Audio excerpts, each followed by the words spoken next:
শিরিক মুক্ত ইমানের দাম, মর্যাদা। 10,668 নম্বর হাদিস। ইমাম নাসাইর একটা বড় হাদিসের গ্রন্থ আছে, নাম হলো আস-সুনানুল কুবরা, বড় হাদিসের গ্রন্থ। এই গ্রন্থের মধ্যে একটা হাদিস নিয়ে এসেছেন। রাসূল সাল্লাল্লাহু আলাইহি ওয়াসাল্লাম বলছেন যে নূহ আলাইহিস সালাতু ওয়াস সালাম তার ছেলেকে দুইটা বিষয়ে নসিহত করেছিল আর দুইটা বিষয়ে নিষেধ করেছিল। কি বললাম? আচ্ছা, আপনারা গুনগুন করছেন কেন? না কি না শব্দ হচ্ছে অন্য জায়গাতে? ও, মানে মনে হচ্ছে যে আপনারা কথা বলছেন। আপনারা কি কথা বলছেন এখানে? না না না, কথা বলবেন না বন্ধুরা, আমার কথা বলবেন না, অনুরোধ করছি। আলোচনা করানোর জন্য নিয়ে এসেছেন আমাকে, আমি হাদিস ভিত্তিক আলোচনা করছি। যদি আপনার ভালো না লাগে আমাকে বলবেন যে আপনি বক্তব্য বন্ধ করেন, আমি চলে যাব। কিন্তু আলোচনা চলাকালীন আপনাকে ডিস্টার্ব করবেন না। কথা কি বুঝতে পেরেছেন? ডিস্টার্ব করবেন না। এই হাদিসটা শুনেন। নূহ আলাইহিস সালাতু ওয়াস সালাম তার ছেলেকে নসিহত করছেন, ওসিয়ত করছেন দুইটা বিষয়ে, আর নিষেধ করছেন কয়টা বিষয়ে? দুইটা বিষয়ে। ওসিয়ত করছেন তিনি, প্রথমটা বললেন উসিকা বিলা ইলাহা ইল্লাল্লাহ, ও আমার বৎস, ও আমার ছেলে, আমি তোমাকে ওসিয়ত করছি লা ইলাহা ইল্লাল্লাহটা কাছে রাখার জন্য। কি? লা ইলাহা ইল্লাল্লাহ কাছে রাখবা।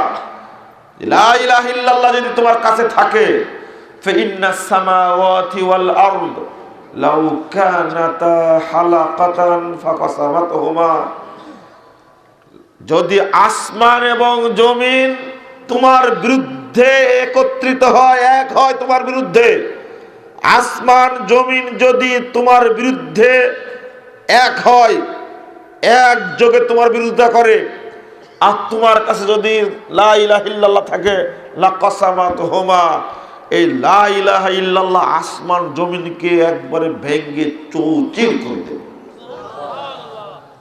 লা ইলাহা ইল্লাল্লাহর দাম কত! আপনাদের বেদাত মুক্ত আমলের কথা বলেছে, তাই না?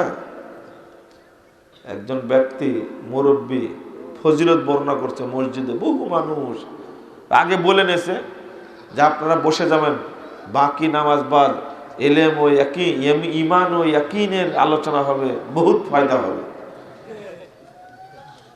বহু লোকের মধ্যে বর্ণনা করছে যে ব্যক্তি একবার সুবহানাল্লাহ বলবে ওই ব্যক্তির 49 কোটি নেকি হবে। আহা, আপনারা এখনো সুবহানাল্লাহ বলছেন এই কথা শুনে? 49 কোটি নেকি হবে বলছে। আচ্ছা বলেন তো, এই আমলটা ঠিক আছে না মিথ্যা? গাঁজাখড়ি না এটা একটা? কোন দলিল আছে? এই দেখেন, দলিলবিহীন আমল হলো বিদাতি আমল। ও মুরব্বী শুনুন, আপনার গলার দাপট খুব বেশি, আপনার মাতবরি খুব বেশি, আপনাকে বেদাতি আমলের কথা বলে হলে আপনার গায়ে যেন আগুন ধরে যায়। কেন? আপনার একটা আমল ভুল থাকতেই পারে, শুদ্ধ করে নিন, তাহলে তো হয়ে যায়। এত দাপট কেন আপনার ভিতরে? এত গলাবাজি কেন আপনার? দেখুন, একবার সুবহানাল্লাহ বললে 49 কোটি নেকি হয়, এই কথা মিথ্যা। এটা 100% মিথ্যা কথা। আমি আপনাকে হাদিস দ্বারা বুঝা দেব যে এই কথা বলে সুবহানাল্লাহর 12টা বাজানো হয়েছে, সুবহানাল্লাহর মর্যাদা নষ্ট করা হয়েছে। আল্লাহ রাসূল বলেছেন, সহিহ মুসলিম প্রথম খণ্ডের 118 পৃষ্ঠার হাদিস, যে ব্যক্তি সুবহানাল্লাহ বলবে, কি বলবে? সুবহানাল্লাহ একবার বলবে, 7টি আসমানের মধ্যে যত জায়গা আছে, 7টি জমিনের মধ্যে যত জায়গা আছে, সমস্ত জায়গা নেকিতে পূর্ণ হয়ে যাবে। এই দেখেন, এটা হলো আমলে সলে, আর ওইটা কি আমলে বেদাত। এটা আমলে সলে আর ওটা বেদাতি আমল। কথা বোঝা গেছে? আর একজন ফাজাইলে আমল পড়ছে, একটা বই আছে না ফাজাইলে আমল? ফাজাইলে আমলের ফাজাইলে জিকির অংশের 101 পৃষ্ঠায় একটা হাদিস বর্ণিত হয়েছে, বর্ণনা করেছেন, যে ব্যক্তি লা ইলাহা ইল্লাল্লাহ বলবে, যে ব্যক্তি লা ইলাহা ইল্লাল্লাহ বলবে, তার 50 বছরের সমস্ত পাপ ক্ষমা হয়ে যাবে। এবার আপনারা একটু চালাক হয়ে গেছেন। তো প্রশ্ন করা হলো আল্লাহ নবীকে, যদি কারো 50 বছরের পাপ না থাকে তো তার পিতা মাতা এবং আত্মীয় স্বজনের 50 বছরের সব পাপ ক্ষমা হয়ে যাবে। আবার প্রশ্ন করা হলো, যদি পিতা মাতারও 50 বছরের পাপ না থাকে, তো উত্তর দিচ্ছে গোটা পৃথিবীতে যত মুসলমান আছে সবার 50 বছরের পাপ ক্ষমা হয়ে যাবে। এত সুন্দর ফজিলত শোনার পরে নাউজুবিল্লাহ বলছেন আপনারা। হ্যাঁ, এই কথা উল্লেখ করার পরে উর্দু বই যেটা ফাজাইল আমুল জিকির অংশে উল্লেখ করার পরে বলছেন যে এর সনদ অন্ধকারে পরিপূর্ণ, এর মধ্যে রাবিগুলো মিথ্যুক। যদি ডাক্তার ওষুধ দেয়া বলে যে রুগীটা এই ওষুধ খেলে 24 ঘন্টায় মারা যাবে, খাবে ওষুধ? বুঝেননি মনে হয় আপনার কথা? যে প্রেসক্রিপশন করছে সেই যদি লিখে দেয় জায়গায় যে ট্যাবলেটটা খেলে আধা ঘন্টার মধ্যে রোগী মারা যাবে, ওটা খাবে? তো এমন হাদিস উল্লেখ করেছেন, করার পরে কিন্তু লেখক বলে দিচ্ছেন এর সনদ মিথ্যা। কিন্তু বাংলা ভাষায় অনুবাদ করতে গিয়ে গাদ্দারি করেছে, এই কথাগুলো লেখেন। আমার অপরাধ কিছু না, অপরাধ হলো মানুষের চোখ খুলে দিয়েছি, তাই মানুষের চোখ খুলে দিয়েছি, এটা হলো অপরাধ। এই যে পার্থক্যের বুঝা দিয়েছি, তো এখন বেদাতিরা আর সহ্য করতে পারছে যে কি শুরু করলো। এক জাল হাদিসের কবলে রাসূলুল্লাহ সালাত পড়ে মাথাটাই নষ্ট হয়ে গেল বেদাতি হুজুরদের। যে কোনো মঞ্চে, যে কোনো মিটিংয়ে, যে কোনো বৈঠকে, মসজিদে, মাদ্রাসায় সমালোচনা শুধু একটা বই, জাল হাদিসের কবলে রাসূলুল্লাহ সাল্লাল্লাহু আলাইহি ওয়াসাল্লাম। আমাদের বেটারা সমালোচনা কর, যা করার তা করা হয়ে গেছে। বড় টাকা যখন আল্লাহ রাব্বুল আলামিন কবুল করেছে, তোর আর পুটি ডানকানা কি করবি? বুঝেননি কথা? এই বই জেলখানা পর্যন্ত গেছিল, জেলখানায় গেছিল বই, হাঁটতে হাঁটতে গেছে বই। কে যে নিয়ে গেছে আল্লাহ পাক ভালো জানে, আল্লাহ তার উপরে রহম করুন। আল্লাহ প্রখ্যাত মুফাসসির কোরআন আন্তর্জাতিক মানের বইটা তিনি পড়ে আমার কাছে পত্র লিখেছিলেন, 9 পৃষ্ঠার একটা পত্র। ও মুরব্বী, আপনাকে কে চিনে? তিনি পত্রের শিরোনাম দিয়েছেন, ভুল সংশোধনে সফলতা আছে, ব্যর্থতা নেই, লজ্জারও কিছু নেই। এত বড় মুফাসসির কোরআন, তিনি পত্র লিখলেন 9 পৃষ্ঠার। আমি এতদিন বলিনি কথাগুলি, কিন্তু আমাকে এখন বলতে বাধ্য করা হচ্ছে। খোঁচাচ্ছে খোঁচাচ্ছে, খোঁচানো বুঝেন? এত খোঁচানো কি ছিল? আমি তার কল্যাণ চাই, আল্লাহর কাছে তার জন্য হেফাজতের দোয়া করি। আমি তার সম্মান বৃদ্ধির জন্য আল্লাহর কাছে কেঁদে বলি, আল্লাহ তুমি তার সম্মান বাড়া দাও। কে বলতে পারি না? আমি বলি, গোপনেই দোয়া করি। কিন্তু এক শ্রেণীর তথাকথিত মিথ্যুক ভক্ত, যাকে ডুবাইছে, সাইদিকে চাঁদে দেখা গেছে, এ কথা ঠিক না মিথ্যা? উনি নিজে আমাকে বলেছেন, নিজে বলেছেন যে আমার বিরুদ্ধে মিথ্যাচার করে এক শ্রেণীর বোকা মানুষ আমার সম্মান নষ্ট করেছে। বাস্তবিতাই এত নোংরা কথা হয়?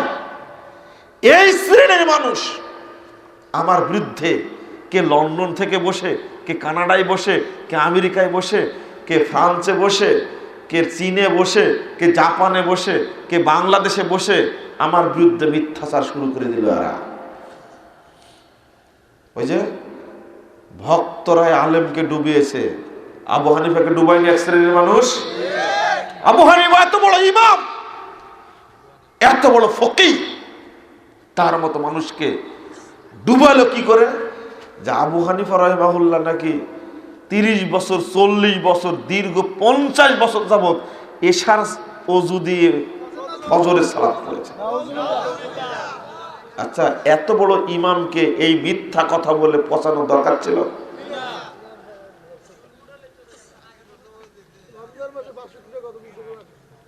একটানা 30 বছর সিয়াম রাখছেন।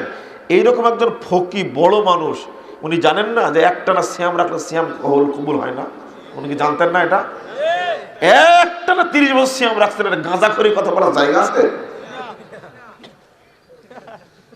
একটানা 55 বছর হজ করেছেন, তারপর লেগেছে 99 বার আল্লাহকে স্বপ্ন দেখেছে।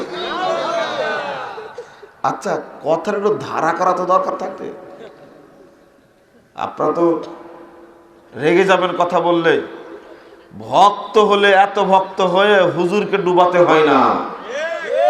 আব্দুল কাদের জেলানিকে ডুবিয়েছে তার ভক্তরাই।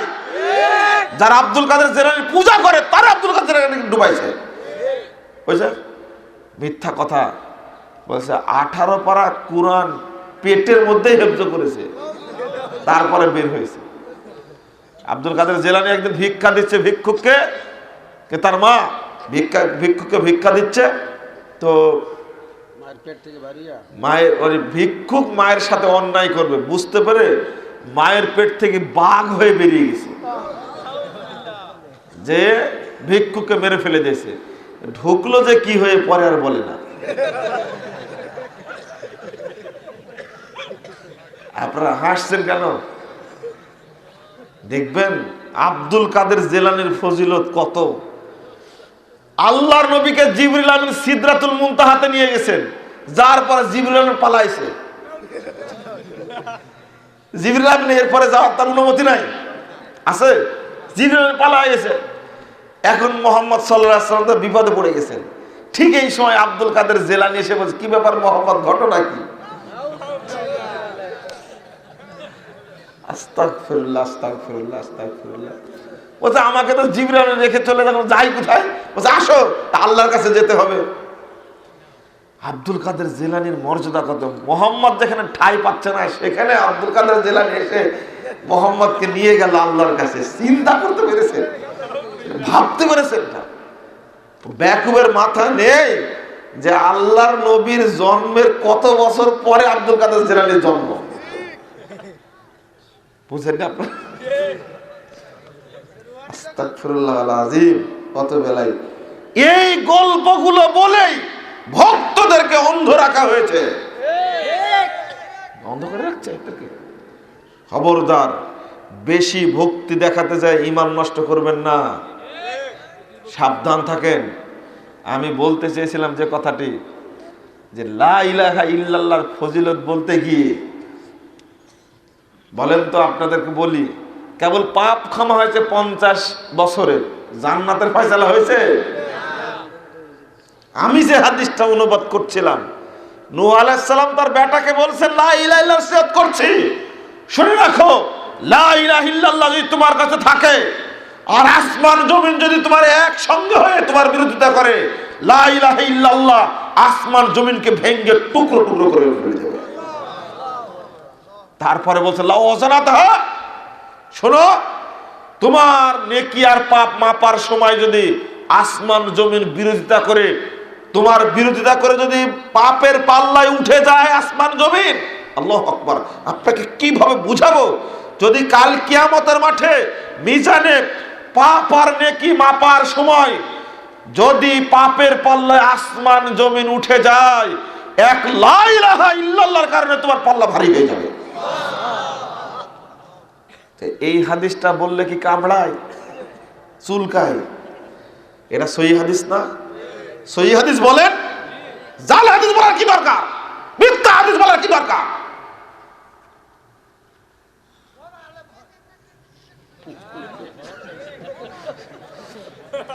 বক্তব্য আপনি বুঝেছেন আজকে।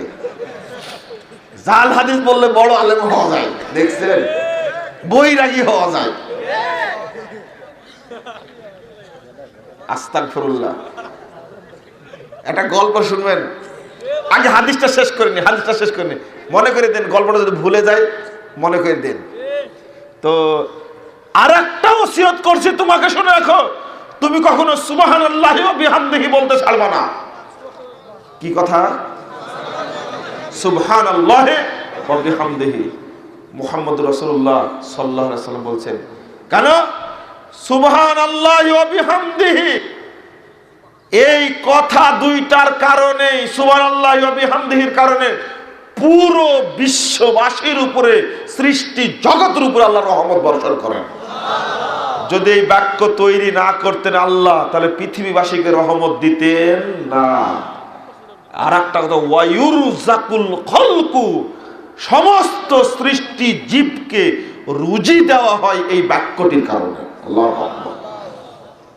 তাহলে আপনাকে কি বুঝালাম? সুবহানাল্লাহি ওয়া বিহামদিহি যে বেশি বেশি বলবে এই ব্যক্তির রুজিতে কোনো ঘাটতি হবে না। যে ব্যক্তি সুবহানাল্লাহি ওয়া বিহামদিহি বেশি বেশি বলবে, এই ব্যক্তির রুজির ঘাটতি হবে না। আমার একটু পানি দেন তো, গরম পানি হবে না মনে হয়। ড্রাইভারকে ডাকো, ড্রাইভারকে।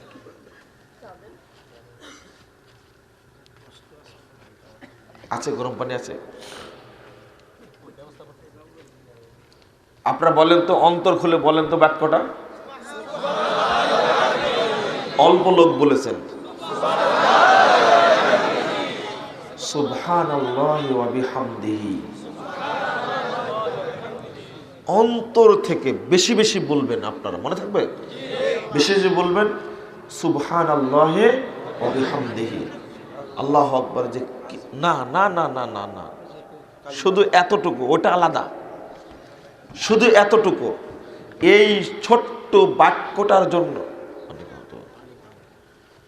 এই ছোট্ট বাক্যটার জন্য আল্লাহ রাব্বুল আলামিন কি করেছেন?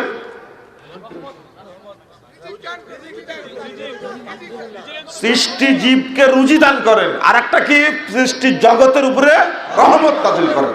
কথা মনে থাকবে? বক্তব্য শুনে ভুলে গেলে হবে না। ও বেটা শোনো, তোমাকে দুইটা জিনিস থেকে নিষেধ করছি। এক, তুমি শিরিক করো না আল্লাহর সঙ্গে। দুই নাম্বার, তুমি অহংকার করো না।